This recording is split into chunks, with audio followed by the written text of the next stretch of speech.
A crisp autumn morning swept through Portland, Maine, carrying the unmistakable scent of dried leaves scattered across the cobblestone streets. Sarah Mitchell, a seasoned antique appraiser with over 15 years of experience uncovering hidden treasures, stepped through the doorway of a magnificent Victorian mansion on the historic Elm Street. The Whitmore estate sale had drawn collectors from every corner of New England, each one hoping to discover something remarkable among the family's century-old possessions. Sarah's trained eye, sharpened by countless hours examining artifacts from bygone eras, was immediately drawn to a small collection of photographs arranged on an ornate mahogany table with intricate hand-carved details. Among the sepia-toned portraits and faded images of family gatherings, one particular photograph seemed to call out to her, almost demanding her attention. What she found was a formal studio portrait dated 1914, depicting an elegant black family of four. The father stood tall and dignified, wearing an impeccably tailored dark suit that spoke of considerable wealth and social standing, a remarkable achievement for an African-American family during the Jim Crow era. His wife sat gracefully before him, dressed in a stunning white blouse with her hair styled in the fashionable Gibson girl manner of that period. Two children completed the portrait, a young boy who appeared to be around 8 years old, and a little girl no older than 5, both dressed in their finest attire. The photograph bore the embossed seal of Hartwell Studios in Boston, one of the city's most prestigious and exclusive photography establishments. What made this even more remarkable was that Hartwell Studios was known to serve primarily wealthy white clientele, suggesting this black family had achieved an extraordinary level of prominence and respect in early 20th century Boston society. If you're fascinated by hidden historical mysteries and discoveries that completely change what we thought we knew about the past, smash that like button right now and subscribe to this channel. Hit the notification bell too, because what you're about to learn in the next few minutes will absolutely blow your mind. Sarah lifted the silver frame from the table, bringing the image closer to examine every detail with meticulous care. The composition followed the standard conventions of portrait photography from that era, the patriarch positioned, standing behind his seated wife, with the children arranged formally beside their parents. Every element appeared precisely calculated, exactly as was customary for photographic records of that time period. Yet something about the mother's posture struck Sarah as deeply unusual, almost unsettling in a way she couldn't immediately explain. While the rest of the family directed their gazes straight into the camera lens, maintaining the reserved and solemn expressions expected during formal sittings of that period, the woman's left hand displayed a peculiar positioning. Her fingers curved inward in an unnatural way, as though deliberately concealing something from view. "Quite a fascinating piece you found there, wouldn't you say?" came an elderly voice from behind. An older woman approached and introduced herself as Margaret Whitmore, the great-granddaughter of the mansion's original owners. Her family had maintained the property for generations, accumulating various items and heirlooms along the way. "Do you happen to know anything about the people in this photograph?" Sarah inquired, her professional curiosity now fully awakened. Margaret shook her head slowly. She explained that this particular photograph had arrived along with several other inherited items over the decades.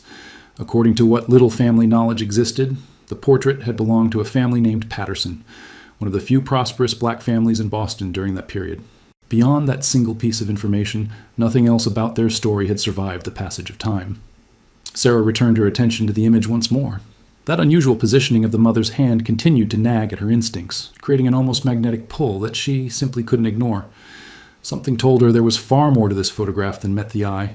Back at her downtown Portland office, Sarah carefully positioned the antique photograph beneath her professional magnification equipment. Decades spent appraising historical items had taught her an invaluable lesson. The most extraordinary discoveries often hide within the smallest details, those minute elements that most people simply overlook or fail to recognize as significant. As she methodically adjusted the focus and lighting on her specialized equipment, the image began revealing its secrets with startling clarity. The father's mustache was perfectly waxed and groomed, following the masculine fashion standards of that era. The children's clothing appeared pristine, pressed and spotless without a single wrinkle or stain visible. Every aspect of the photograph demonstrated the meticulous care and attention to detail that characterized formal portrait sessions of the early 20th century. What struck Sarah most profoundly, however, was what this image represented historically. Here was a black family in 1914, a time when African Americans faced tremendous obstacles and systemic oppression throughout the United States, sitting for an expensive portrait at one of Boston's most exclusive studios. The Pattersons had clearly broken through barriers that seemed insurmountable for most people of color during that period, but it was the mother's hand that captured Sarah's complete and undivided attention. Between the woman's elegantly curved fingers, barely visible in the original unenhanced viewing, appeared the edge of something white. The object seemed to be paper, a small folded piece, carefully concealed yet not entirely hidden from the camera's lens. The deliberate way her fingers curved suggested she was holding it intentionally, perhaps hoping it would go unnoticed in the formal portrait while still preserving whatever it represented. Sarah felt her pulse quicken as the implications began forming in her mind. Throughout her 15-year career appraising historical artifacts, she had learned that people often concealed significant things in plain sight, particularly during times of social upheaval, personal crisis, or when facing circumstances beyond their control. The year 1914 held particular significance in American and world history. It marked the beginning of the Great War in Europe, a period when families across America confronted tremendous uncertainty and faced difficult decisions about their futures. For a black family with obvious wealth and status, the pressures and dangers of that era would have been multiplied exponentially. They lived in a society that often viewed their success with suspicion or outright hostility. Whatever Eleanor Patterson had hidden in her hand that day must have carried enormous importance. Sarah photographed the detail using her high-resolution camera and transferred the image to her computer for digital enhancement. The white object became slightly more distinct on her monitor, appearing to be folded paper of some kind, though its actual contents remained tantalizingly mysterious. Reaching for her phone, Sarah dialed the number of her longtime colleague, Dr. James Reed, a historian who specialized in early 20th century African American social history at the University of Southern Maine. His expertise in documenting the lives and struggles of black families during this period made him the perfect person to consult. "James, I've come across something that I think will genuinely interest you," she said, unable to contain the excitement building in her voice. "It's a family portrait from 1914 featuring a prosperous black family in Boston, but there's something the mother is hiding in her hand, something she clearly didn't want others to see, yet something she couldn't bear to let go of completely. Given the historical context and what black families faced during that period, this could be truly significant." "Send me those images immediately," James replied without hesitation, his own curiosity clearly piqued. 1914 was an absolutely pivotal year, especially for African American communities. Black families were dealing with everything from economic uncertainty to the threat of racial violence to the looming war overseas. Whatever this woman was concealing might tell us a remarkable story about survival and resistance during one of America's most challenging eras. Dr. James Reed examined the high-resolution images Sarah had transmitted to him with the careful eye of someone who had dedicated his entire career to uncovering hidden black history. His historian's mind immediately recognized the potential significance of the concealed object. Formal studio portraits in 1914 were meticulously choreographed affairs where every single element was carefully controlled and positioned. Absolutely nothing appeared by accident or coincidence. "The Hartwell Studios marking gives us our first genuine clue," James explained to Sarah during their meeting at the university's African American Studies department. Theodore Hartwell operated one of Boston's most exclusive photography establishments from 1895 until 1925. What makes this particularly interesting is that Hartwell was known to be one of the few high-end photographers who would accept black clients, for an additional premium, of course. His client records, assuming they still exist somewhere, might help us identify this family and understand their place in Boston's black elite. James had spent the entire morning making calls to various historical societies and archives throughout the Boston area. His contacts at the Massachusetts Historical Society confirmed they had acquired Hartwell's complete business records back in 1967, including detailed appointment books, financial ledgers, and client correspondence files. "I'm driving to Boston first thing tomorrow morning," Sarah announced with determination. "This mystery isn't going to solve itself, and I have a feeling we're on the verge of uncovering something important." The following morning found Sarah seated in the climate-controlled archives of the Massachusetts Historical Society. The Hartwell Studios collection occupied 3 substantial archival boxes containing appointment ledgers, client correspondence, and even some original photographic glass plates carefully preserved over the decades. She began her search with the 1914 appointment book, methodically scanning through months of handwritten entries. The notation system Hartwell used was precise and detailed, recording not only appointments, but also payment amounts and special notes about each session. Under the date, March 15, 1914, Sarah discovered exactly what she had been searching for. Patterson family portrait, 2 p.m. Payment received, $18.75. Premium sitting, special accommodation. The entry included a residential address, 145 Beacon Street, Boston. Sarah's breath caught in her throat when she read that address. Beacon Street was one of the most prestigious addresses in all of Boston, home to wealthy industrialists, prominent merchants, and old money families. For a black family to reside there in 1914 spoke to an almost unimaginable level of success and social standing. The premium sitting notation suggested the Pattersons could afford Hartwell's most expensive services, while special accommodation likely referred to the additional arrangements made for photographing black clients at an establishment that primarily served white patrons. Sarah's hands trembled slightly as she photographed the entry with her phone. The next step in her investigation would involve researching the Patterson family's history at that remarkable address. But already she sensed she was on the verge of uncovering something truly extraordinary. A story of black achievement, hidden secrets, and perhaps tragedy that had remained buried for over a century. A librarian approached her research table with a curious expression. "Finding what you're searching for?"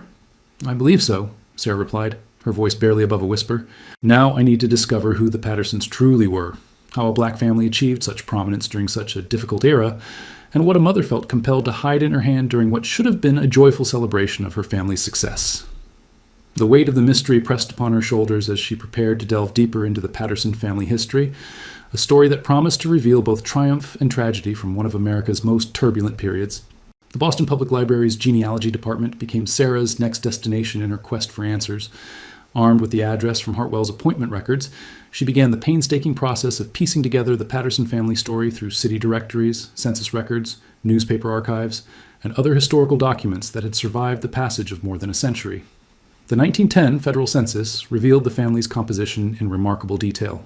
Thomas Patterson, age 42, was listed as a textile merchant, an impressive occupation for any man during that era, but especially significant for an African American. His wife, Eleanor, age 36, was recorded as keeping the household. Their son William had just turned 4 years old at the time of that census, while their daughter Catherine was listed as only 1 year old. The census also documented that the family employed 2 domestic servants, a clear indication of substantial wealth during Boston's booming textile industry period. Further research revealed that Thomas Patterson owned and operated Patterson & Associates, a remarkably successful textile importing business with connections to mills and manufacturers throughout New England and beyond.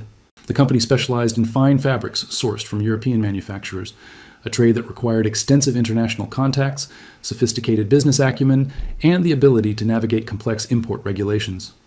What made Thomas Patterson's achievement even more extraordinary was the historical context.